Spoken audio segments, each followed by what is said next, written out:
Donc bonjour à tous. Merci d'abord pour l'accueil à Dijon, parce qu'à Dijon, tout est bon. Comme dans le neutron, Dixit, un neutronicien connu au LLB. Donc merci à tous les trois pour l'organisation de ces journées, et en particulier maintenant l'organisation de la chaire itinérante. Et pour ce très bon repas hier soir. On mange très bien à Dijon. Donc la Société française de neutronique, c'est une société savante qui a pour but de promouvoir la neutronique. C'est ce qu'on essaie de faire aujourd'hui à travers cette chaire itinérante, de fédérer la communauté, comme je vais vous montrer, qui est relativement large, des neutroniciens, sensibiliser, former les jeunes, c'est ce qu'on va essayer de faire aussi aujourd'hui, et représenter la communauté au niveau européen, international, au niveau des tutelles, etc., défendre les neutrons, dire que dans le neutron, tout est bon à tous les niveaux, essayer en tout cas de le faire. Donc la Société française de neutronique, ça fonctionne parce qu'il y a des personnes derrière, donc toute une équipe, un conseil d'administration, donc vous avez d'éminents représentants ici, Jacques Gestin, Marie Plazanet, qui n'est pas là, et Camille Loupiac, et nous avons même l'honneur d'avoir un membre d'honneur de la SFN, José Texera, bien reconnu au sein de la communauté. Donc la communauté, donc c'est une communauté, la SFN, c'est une émanation en fait des utilisateurs de la diffusion neutronique et des centres de diffusion neutronique. Donc des centres de diffusion neutronique, c'est pas celui-là que je voulais, que sont le laboratoire Léon Brillouin à Saclay, l'Institut Lollangevin à Grenoble et bientôt une nouvelle source européenne en construction à Lund en Suède. Et ici, vous avez une photo de la communauté lors des dernières rencontres qui se sont déroulées à Sète en juin dernier. Donc la communauté, comme je le dis, un très large panel scientifique. Il y a des physiciens purs et durs qui traitent du magnétisme, voilà, de techniques dont on ne parlera pas aujourd'hui évidemment, jusqu'à la biologie, la matière molle, en passant, on l'espère maintenant, par tout ce qui est sciences agronomiques, s'étendre vers tout ça. Donc ici, voilà, c'était juste un petit slide comme ça. Et là, je voulais juste vous parler d'un petit volume qu'on a édité en 2012 qui s'intitule « Neutrons, sciences et perspectives », dans lequel vous pourrez trouver un petit peu tous les domaines abordés par la neutronique, qui vont donc de la biologie aux matériaux fonctionnalisés, au magnétisme, etc. Donc qui est publié dans EPJST. Donc la SFN, c'est également des rencontres annuelles. Ce sont les journées de la diffusion neutronique qui vont avoir lieu à Hawaï cette année, en septembre 2014. Hawaï sur l'île d'Oléron, donc du 21 au 26 septembre. C'est une photo du centre à l'île d'Oléron. C'est une vraie photo, c'est vraiment à l'île d'Oléron. Donc c'est pas une photo... D'ailleurs, c'est organisé par Jean-Michel Quillat, Florence Porcher, Béatrice Gillon et Maria Teresa Fernandez. Et cette année, donc, ces rencontres en fait, sont découpées en deux parties. Une partie école thématique qui est consacrée cette année à la cristallographie, du fait que 2014 est l'année internationale de la cristallographie. Et une deuxième partie qui est consacrée en fait, à l'échange de tous les derniers résultats autour de la neutronique, beaucoup plus général. Donc, ça ne sera pas forcément cristallographie. On pourrait envisager une superbe session autour de l'agro, par exemple.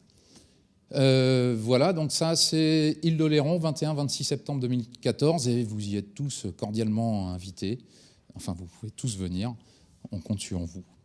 Voilà, d'autres choses dont je voulais parler, des actions que nous menons, ce sont, à l'issue de ces rencontres, il y a l'édition d'un volume à l'issue de l'école thématique. Donc chaque année, l'école thématique change de thème.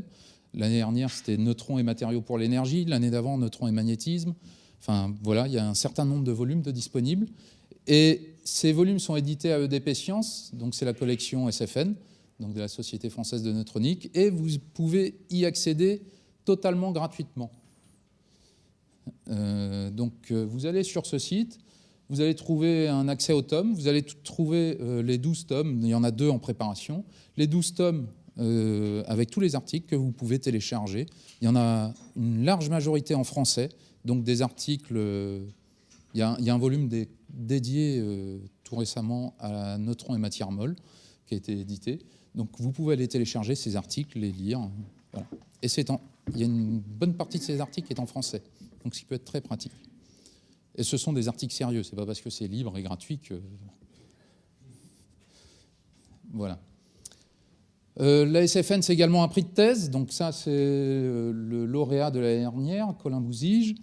Et cette année, donc à nouveau, il va y avoir un prix de thèse. Donc s'il y a des doctorants dans la salle qui ont fait une manip neutron dans leur thèse, ils peuvent candidater. Donc les dates limites pour candidater, ça va être au mois de mars 2014. Et le prix sera remis lors des rencontres à l'île d'Oléron. Donc, juste pour faire très rapidement, si vous voulez nous rejoindre, ou avoir plus d'infos sur la Société française de neutronique, donc on est là à votre disposition si vous voulez des informations sur la neutronique en elle-même. Vous pouvez également aller voir notre tout nouveau site web qui est encore en cours de finalisation, mais vous pourrez trouver sur ce site un certain nombre d'informations, grosso modo tout ce que je vous ai dit, les dates des prochaines rencontres, les volumes, des posters, par exemple, ou des cours sur la diffusion neutronique. Il y a un ensemble de ressources ici, sur cet onglet, on ne voit pas bien, mais où vous allez trouver un certain nombre de documents que vous pourrez utiliser. Et également, ici, une petite touche adhésion.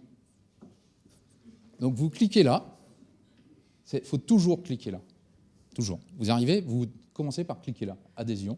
Vous donnez nom, prénom, adresse email, OK, et vous êtes devenu adhérent. Nous, on est très contents. C'est très simple, il n'y a pas de cotisation, c'est gratuit. Donc vous pouvez tout simplement devenir adhérent de la Société française de neutronique. Après, vous serez averti de tous les événements autour de la neutronique qui se produisent en France et qui concernent la communauté. Donc voilà, si vous le souhaitez, c'est très très simple. Et ça vous coûte rien. Juste le temps de cliquer, de mettre des noms, un email, et voilà. Donc juste pour donner quelques chiffres sur la communauté, justement, c'est à peu près en France 1800 personnes qui font de la neutronique. D'accord ? En France, il y a à peu près 1800 scientifiques qui font de la neutronique. Alors 1800 scientifiques sont des personnes qui ont publié au moins 5 papiers dans les 10 dernières années faisant appel à la diffusion neutronique.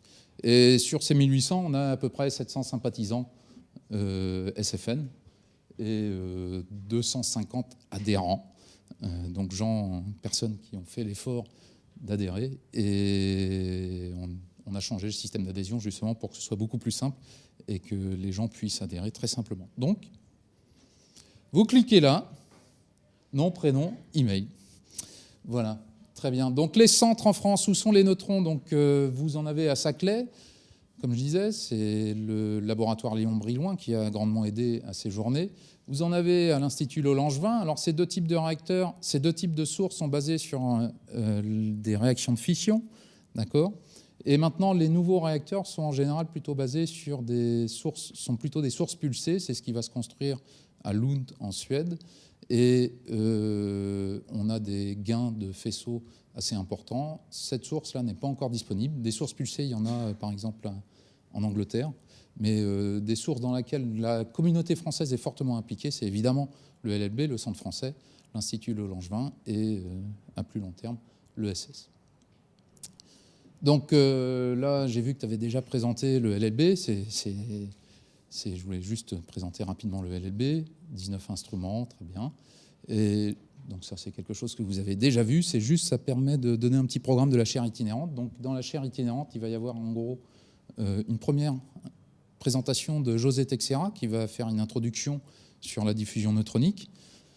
Il y aura ensuite une présentation, enfin l'ordre je ne sais pas, mais de plutôt diffusion aux petits angles, qui est plus appropriée à la matière molle donc. Et ensuite plutôt des propriétés structurelles, des macrosystèmes, et ensuite une présentation plutôt associée à la spectroscopie de diffusion neutronique, donc l'aspect temporel de la diffusion neutronique. Voilà.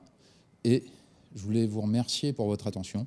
J'ai essayé de faire court. Et là, c'était juste une image comme ça, des journées de la diffusion neutronique, où on fait beaucoup de pratiques de la diffusion, mais pas que des neutrons, diffusion de balles de baby-foot aussi. Et on forme des très très jeunes. On essaie de former de plus en plus jeunes. On recrute même à l'école maternelle. Donc merci pour votre attention. Voilà.